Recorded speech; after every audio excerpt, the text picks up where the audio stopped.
한 주간 동안 잘 지내셨습니까? 네. 이번 주에, 애초에 일요일날, 몸살이 걸려가지고 조금 고생을 했지만, 방금 전까지 기침을 했습니다. 그래도, 말씀드리는 동안에 주님께서 제 기침을 붙들어 주시길 기도합니다. 현실의 사람들은 마음에 여유가 없이 살아가고 있습니다. 그리고 세상에 많은 질병들이 마음의 병인 경우가 많이 있습니다. 세상 사람들은 행복을 위해서 살아가고 있지만 행복이 무엇인지도 모르면서 살아가고 있기도 합니다. 마음에 여유가 없는 사람들 중에 한국 사람을 꼽을 수가 있습니다. 한국 사람들이 있는 곳에서 외국인들이 가장 빨리 배우는 말은 빨리빨리라고 하죠. 또 여행을 가면 한국 사람처럼 여유가 없는 여행, 휴가를 다녀온 사람들이 없습니다. 제가 2010년에 할머니, 할아버지를 모시고 미국에 여행을 다녀왔습니다. 그때 가장 먼저 일어나는 사람은 한국 사람입니다. 새벽 4시부터 일어나서 5시에 일어나는 중국 사람보다 먼저 가기 위해서 먼저 일어나고 먼저 들어가고 먼저 자고 하는 것을 보았습니다. 휴가를 가서 쉬지도 못하고 다시 일에 돌아갔을 때 가장 힘들어하는 사람들이 우리 한국 사람들입니다. 우리나라 사람들은 마음의 여유가 눈코 씻고 찾아봐도 알 수가 없습니다. 세상 사람들에게 지금 필요한 것은 마음의 여유, 그 한 가지입니다. 제가 가장 좋아하는 말씀이 있습니다. 빌립보서 2장 5절의 말씀입니다. 너희 안에 이 마음을 품으라 곧 그리스도 예수의 마음이니. 이 말씀은 바로 마음의 여유가 없는 대한민국 사람들, 특히 이 교회에 앉아 계신 성도 여러분들, 저를 위한 말씀이라고 믿습니다. 다 같이 성경 말씀 빌립보서 2장 5절에서 8절의 말씀을 읽겠습니다. 빌립보서 2장 5절에서 8절입니다. 빌립보서 2장 5절부터 8절의 말씀 다 같이 읽겠습니다. 시작. 너희 안에 이 마음을 품으라 곧 그리스도 예수의 마음이니 그는 근본 하나님의 본체시나 하나님과 동등됨을 취할 것으로 여기지 아니하시고 오히려 자기를 비어 종의 형체를 가져 사람과 같이 되었고 사람의 모양으로 나타나셨음에 자기를 낮추시고 죽기까지 복종하셨으니 곧 십자가에 죽으심이라. 6절부터 보면 우리가 배워야 할 예수님의 마음이 어떠한 특성을 가지고 있는지 알 수 있습니다. 6절부터 보겠습니다. 그는 근본 하나님의 본체시나 하나님과 동등됨을 취할 것으로 여기지 아니하시고. 이 시대를 살아가는 사람들이 가장 중요하게 생각하는 세 가지가 있습니다. 돈, 행복, 명예. 물론 다른 것들도 있지만 그 중에 세 가지가 중요한 세 가지를 뽑으라면 돈, 명예, 행복이라고 할 수 있겠습니다. 이 행복이라는 범주 안에 가족도 있을 수도 있고 사랑도 있을 수도 있고 여러 가지가 있을 수 있겠습니다. 사람들은 이 세 가지를 가지고 나면 이 중에 하나라도 가졌을 때 그 하나라도 잃지 않기 위해서 노력을 하곤 합니다. 그것을 가지고 나면 이상하게도 여유가 없어지는 게 인간입니다. 하지만 오늘의 말씀에서는 이렇게 나와 있습니다. 예수님께서는 근본 하나님의 본체이시다. 성경 여러 부분 속에서 예수님께서는 하나님이시라고 나와 있습니다. 하지만 그 뒤에 나온 말은 세상 어느 드라마나 영화나 그런 곳에서 전혀 나오지 않는 최고의 반전입니다. 그는 근본 하나님의 본체시나 하나님과 동등됨을 취할 것으로 여기지 아니하시고. 영어로는 consider라고 되어 있습니다. 간주하지 않는다고 되어 있습니다. 예수님의 정체성은 우리가 알다시피 우리가 믿는 것처럼 우리의 구속주시고 우리의 하나님이십니다. 예수님께서는 그 자신의 위치를 자신이 아니라고 간주하시면서 이 땅에 내려오셨습니다. 하지만 인간은 그렇지 못합니다.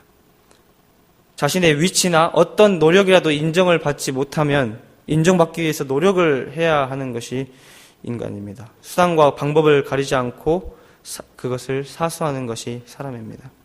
정당한 자신의 권리라면 절대 포기하지 않습니다. 남자들이 왜 군대에 다녀와서 군대 이야기를 계속 하는지 아십니까? 제가 심리학을 배우는데요. 거기서 어떻게 말을 하냐면요. 사람이 군대에 가면 2년 동안 육체적인 노동을 합니다. 24시간씩 이렇게 일을 하고 이제 보초도 서고 하는데 한 달에 요즘에는 10만 원이 나온다고 합니다. 과거에는 어떻게 했는지 모르지만 한 달에 10만 원이 나옵니다. 그런데 저희 아버지와 함께 이렇게 노가다에 가서 일을 하면은 하루에 10만 원을 벌 수 있습니다. 하루에 벌 것을 한 달을 벌어서 쓰는 것이, 벌 수 있는 것이 군대라는 것입니다. 그래서 남자들은 그 육체 노동에 대한 보상을 돈으로 얻지 못하니까 그것을 자기가 말을 하면서 그것으로 보상을 얻는다고 합니다. 이것처럼 사람에게 있어서 마음의 여유는 이런 자신의 받을 보상을 내려놓지 못함에 대해서 시작됩니다. 그런 것을 더 집착하는 사람일수록 자신이 받는 경멸이나 굴욕을 참을 수가 없습니다. 인정받기 원하는 사람에게는 나라는 게 존재합니다. 나, I. 내가 존재합니다. 마음에 내가 있는 것입니다. 마음에 나라는 사람이 또 있으면 이기적입니다. 교만합니다. 내 삶을 살아가는 사람은 자신을 드러내야 되기 때문에 부단히 노력합니다. 나에게 예수님이 아닌 자신이 나타나기 시작하는 그 시점은 내 마음이 여유로움을 놓치는 시점인 것입니다. 이것이 바로 자존심으로 나타납니다. 자존심은 자신을 높이려고 하는 마음이라고 알고 계실 것입니다. 하지만 그것은 사람이 자신의 부족함을 가리려고 내세우는 것이 자존심입니다. 아무것도 없는 인간이 그나마 내세우는 것이 자존심입니다.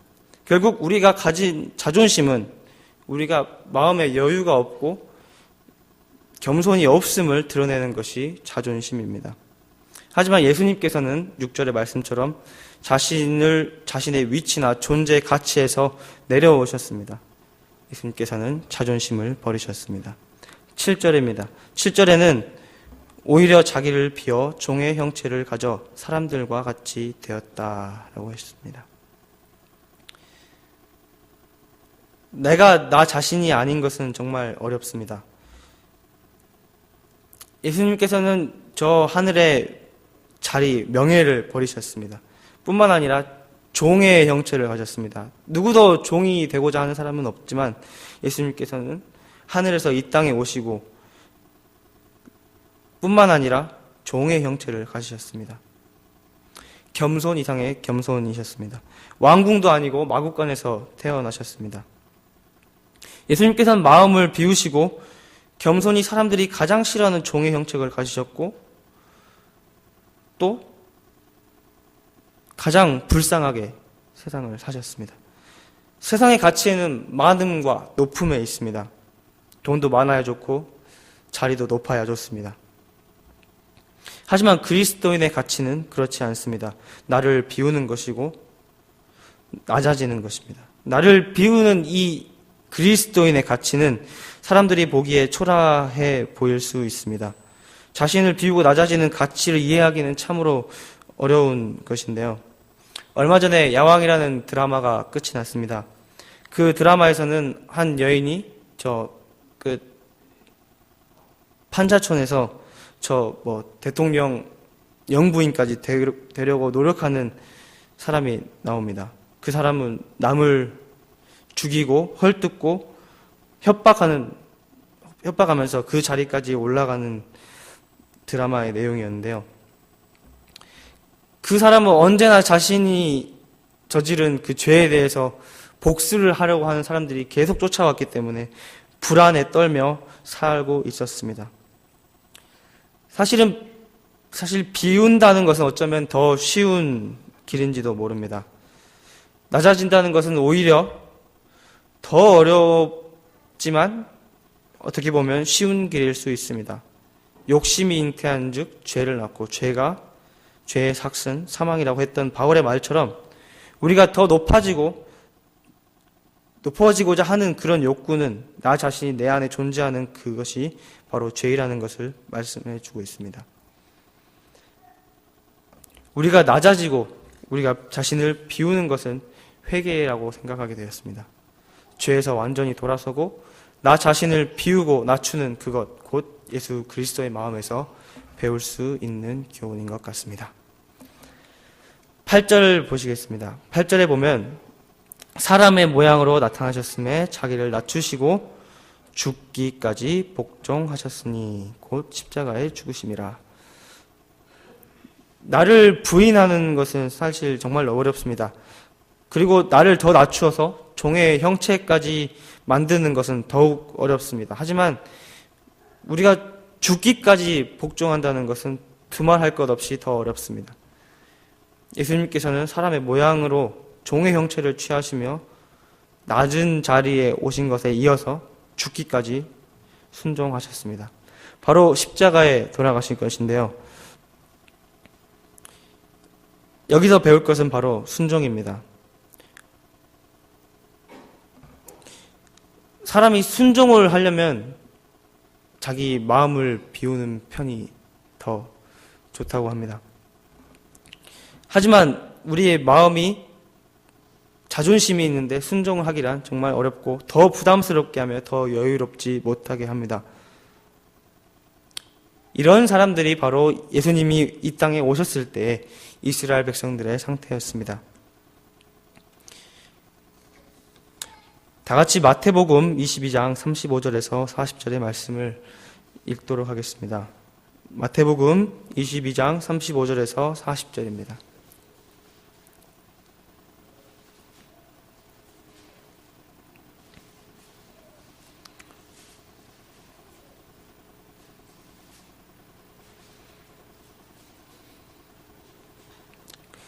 찾으셨으면 다 같이 읽겠습니다. 마태복음 22장 35절에서 40절까지입니다.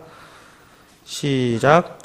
그 중에 한 율법사가 예수를 시험하여 묻되 선생님이여 율법 중에 어느 계명이 크니이까? 예수께서 가라사대 내 마음을 다하고 목숨을 다하고 뜻을 다하여 주 너의 하나님을 사랑하라 하셨으니 이것이 크고 첫째 되는 계명이요 둘째는 그와 같으니 내 이웃을 내 몸과 같이 사랑하라 하셨으니 이 두 계명이 네, 감사합니다. 예수님께서 광야에서 40일 동안의 금식 기도를 마친 후 3번의 시험을 받으셨습니다. 그 이후에도 시험을 또 여러 번 받으셨는데요. 바리새인들과 율법사들 그리고 서기관들 그리고 제사장들 그 제사장들이 보낸 사람들에게도 시험을 받으셨습니다. 그 사람들에게는 마음의 여유가 없었기 때문입니다. 심리학에서 자신이 허물을 드러내거나 남의 허물을 드러내거나 자신을 더 잘 꾸미려고 하는 것은 자신 마음의 여유가 없기 때문이라고 합니다. 자신을 숨기고 부끄러운 모습을 가리기 위해서 남을 헐뜯고 남의 낮아지는 모습을 보이는 것입니다. 이 이스라엘 사람들, 특히 이 제사장들과 바리새인들 그리고 서기관들은 마음에 예민했습니다. 그 다른 사람들을 보듬어줘야 할 위치임에도 불구하고 마음에 여유가 없었습니다. 하지만 그것들을 드러내기 싫어서 다른 사람들을 헐뜯고 정죄하고 그러던 시대였습니다. 더욱이 또 예언의 때는 다가오고 메시아라는 사람이 와서 빨리 자신들을 구원해 줘야 하는 그런 시기가 왔음에도 메시아가 나타나지 않는 것 같아서 힘들어하고 있었습니다. 그때 많은 사람들이 메시아일 거라고 생각하는 믿는 사람이 나타났습니다. 바로 예수님이셨습니다. 그들은 또 예언의 말씀들을 보면서 자신들이 각자 다 다른 기준들이 가지고 있었습니다. 그렇게 해석을 하면서 우리 지금 상태의 로마에서 자신들을 구속해줄 메시아를 기다리고 있었습니다. 자신들이 원하는 사람인지 아닌지를 알아보기 위해 예수님을 시험했습니다. 율법 중에 어느 계명이 크니까? 사실 모든 계명은 위아래를 따질 수 없습니다. 왜냐하면 예수님께서 보여주신 것처럼 하나라도 순종하지 않으면 순종을 하지 않은 것과 다름이 없기 때문에 이 질문은 사실은 오류가 있습니다. 그때 마음이 여유롭고 겸손하신 예수님께서는 이렇게 답하셨습니다. 마음을 다하고 목숨을 다하고 뜻을 다하고 주 너의 하나님을 사랑하라. 마음을 다라는 말씀은 사실은 그들에게 가장 필요한 말씀이었습니다. 그들에게 바라시는 것은 여유롭지 못한 그들의 마음을 자존심을 세우거나 남을 헐뜯고 정죄하는 데 쓰는 게 아니라 바로 주 하나님을 사랑하는 데 쏟아 부으라고 충고하신 말씀이었습니다. 허튼 곳에 마음을 쏟아 부어 힘든 삶을 살지 말고 하나님을 사랑하라고 말씀하신 것입니다. 성경에서는 마음에 여유가 없다는 표현을 근심이라고 표현하고 있습니다. 다 같이 마태복음 6장 25절에서 34절을 교독하도록 하겠습니다. 좀 길지만 다 같이 마태복음 6장 25절에서 34절입니다. 여러분이 홀수절, 제가 짝수절을 읽도록 하겠습니다. 마태복음 6장 25절에서 34절입니다. 시작. 그러므로 너희에게 무엇을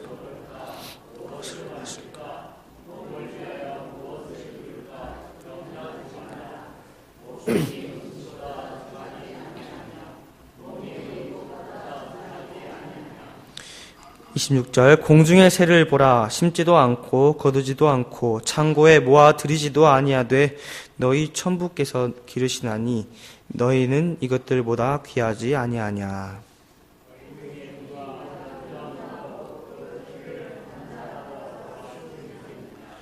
또 너희가 어찌 의복을 위하여 염려하느냐. 들의 백합화가 어떻게 자라는가 생각하여 보라. 수고도 아니하고 길쌈도 아니하느니라.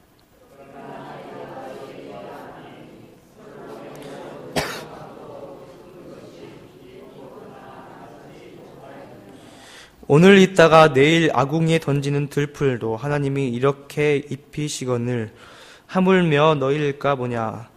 믿음이 적은 자들아.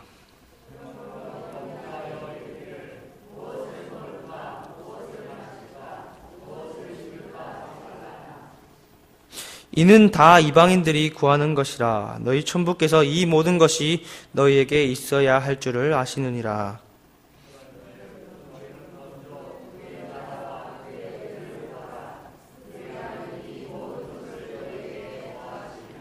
그러므로 내일 일을 위하여 염려하지 말라. 내일 일은 내일 염려할 것이요 한날 괴로움은 그날의 족하니라. 네, 감사합니다. 우리의 마음에 여유가 없는 것은 사실은 믿음과 연관이 있습니다. 하나님의 능력을 믿지 못하고 하나님께서 우리에게 해주실 것들에 대한 신뢰가 부족하여 생기는 것이 근심이고 염려입니다. 근심은 우리를 여유롭지 못하게 하며 그리스도인의 모습을 보여주지 못하게 합니다. 그리스도인이라고 자부하는 우리들은 근심하고 염려한다면 이방인들과 다름이 없을 것입니다. 우리가 근심해야 할 것들이 따로 있음에도 이 세상 사람들과 염려하는 것들이 똑같이 살아가고 있습니다. 우리가 근심해서 그 키는 한자나 더할 수도 없습니다. 세상에서 우리가 할 수 있는 근심들에 대해 명확히 보여주는 표가 있습니다. 보여주세요. 네. 잘 보이시나요? 네. 이 그림은 우리가 방금 읽은 그 말씀의 내용과 일맥상통하다고 생각해 보게 되었습니다. 제가 질문해 보겠습니다. 여러분의 인생에 문제가 있습니까? 아니라고 한다면 모든 사람이 문제는 있을 거라고 생각하는데요. 아니라고 한다면 걱정, 근심할 필요가 없습니다. 만약에 문제가 있다면 그 문제를 해결하기 위해 할 수 있는 일이 있습니까? 없다면 걱정할 필요가 없습니다. 어차피 우리가 할 수 있는 것들이 없기 때문입니다. 하지만 우리는 여기서 더 나아가 기도를 할 수 있습니다. 기도하면 바로 이루어주시는 우리에게는 하나님이 계시기 때문에 걱정할 필요가 없습니다.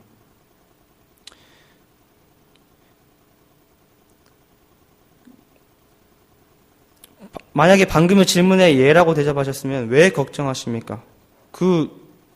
할 수 있는 일이 있으면 해버리면 되는 것 아닙니까? 이처럼 우리가 가지고 있는 고민들은 대부분 생각보다 걱정할 거리들이 되지 못합니다. 이런 논리에 의해서가 아니라 우리 믿음 때문에 그럴 필요가 없습니다.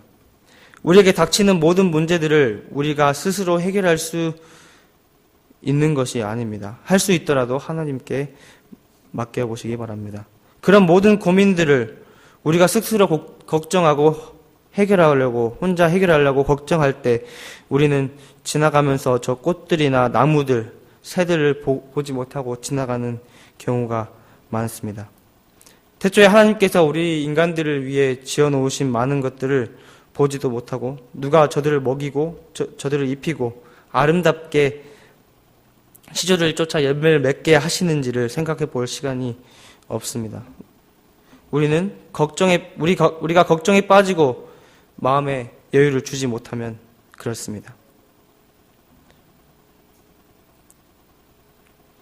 그 모든 것들을 보면서 하나님께서 우리에게 주시고자 하는 뜻을 무엇인가를 먼저 생각할 수 있어야 하겠습니다. 33절의 말씀처럼 우리가 염려해야 할 것은, 우리가 구해야 할 것은 하나님의 나라와 그의 의일 것입니다. 세상에는 두 가지 타입의 사람이 있다고 합니다. A 타입이 있고요, B 타입이 있습니다. A 타입의 특징은 높은 도전의식이 있고 만성적으로 시간에 쫓기고 행동과 말이 빠릅니다. 공격적이고 야망이 크고 성공에 얽매여 살고 죄책감이 없는 편안한 상태를 가지지 못하고 인내심이 부족하고 적대감을 가지고 있고 스스로 자신을 고립시키는 성향이 있습니다. 또 타입 B의 사람들이 있습니다. 그 사람들은 이완되어 있고 태평하게 행동합니다. 쉽게 만족하고 즐거움을 찾으려고 노력합니다. 시간에 쫓긴다는 느낌이나 성공에 대한 강박관념도 없습니다. 제한 시간에 너무 많은 일을 하려고 하지도 않습니다. 여러분들은 어떤 부류의 사람인 것 같습니까? 타입 A와 같은 사람들은 마음에 근심이 많고 여러 가지 일들을 하느라고 혼자 복잡한 사람들입니다. 제가 바로 그런 부류의 사람입니다.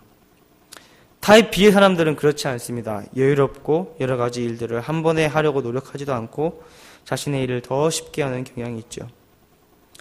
스트레스를 많이 받는 사람들은 타입 A의 사람들이라고 합니다. 그 스트레스를 많이 받는 사람들은 심근경색이나 암에 걸릴 확률이 몇 배나 높다는 것이 과학자들과 심리학자들의 연구 결과입니다. 이렇게 염려하는 것은 건강에도 좋지 않습니다. 저번주에 목사님께서 하신 말씀처럼 세상 사람들은 지나가면서 보면 정말 웃지도 않고 그냥 세상 모든 근심과 걱정을 자신이 다 지고 가는 듯이 걱정하며 지나가고 있습니다. 하지만 그리스도인의 마음은 잠언 15장의 말씀처럼 우리 얼굴은 즐거움으로 가득 차야 할 것입니다. 청년에게 보내는 기별 404페이지에는 이런 말씀이 있습니다. 우리는 결코 세상 사람들에게 그리스도인은 침울하고 기쁨 없는 백성이라는 거짓된 인상을 주어서는 안 된다. 말씀처럼 우리가 진짜 정말로 그리스도인이라면 우리가 기쁨 있는 백성, 행복한 백성이라는 사실을 보여줘야 하지 않을까요? 우리가 우울하고 근심, 걱정으로 산다면 세상 사람들과 다를 바가 없을 것이고 우리 얼굴에 똥칠하는 것이 될 것입니다. 근데 어떻게 하면 우리의 마음이 여유롭게 될 수 있을까요?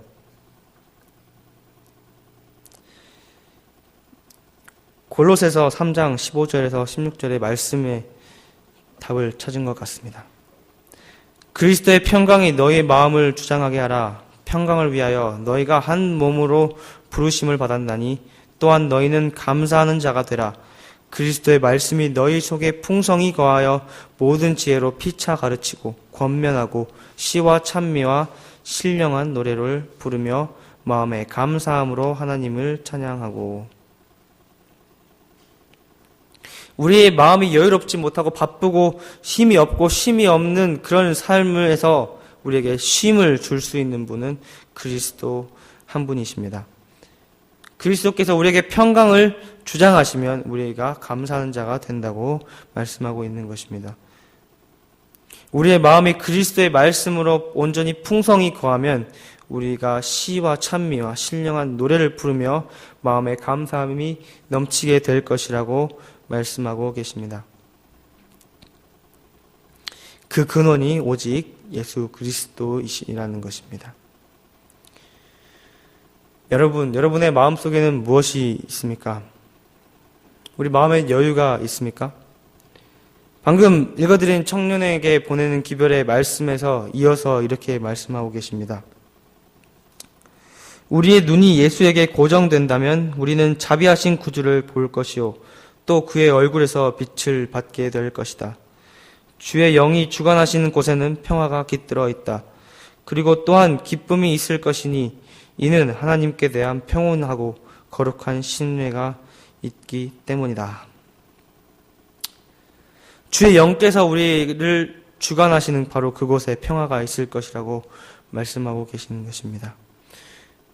기쁨이 있을 것이고 하나님에 대한 평온하고 거룩한 신뢰로 그렇게 될 것이라고 말씀하고 있습니다. 우리의 마음의 여유는 우리의 믿음으로 우리의 그리스도께서 주시는 평강으로 받음을 올 수 있는 것입니다. 한 사람이 여행을 갔습니다. 여행을 하던 도중에 멋진 호수를 만났습니다. 그 호수에는 이렇게 산도 이렇게 멋있게 있고 정말 아름다운 곳이었습니다. 그곳에 한 노인이 작은 배를 가지고 물고기를 잡으러 나가려는 모습을 보고 함께 가도 되겠냐고 물어보고 노인은 흔쾌히 허락을 했습니다. 그 배를 타고 노를 저어서 천천히 나아갔습니다. 주위 풍경과 호수에 비친 풍경들이 정말 멋있어서 사진을 이렇게 찍고 이렇게 있었는데 갑자기 낚시를 하고 있는 노인을 보았는데 그 도중에 이상한 사실을 발견했습니다. 물고기가 잡히면 자를 그 물고기에 대보기 시작한 것입니다. 그리고 그 물고기가 자보다 크면 버리고 작으면 바구니에 넣었습니다.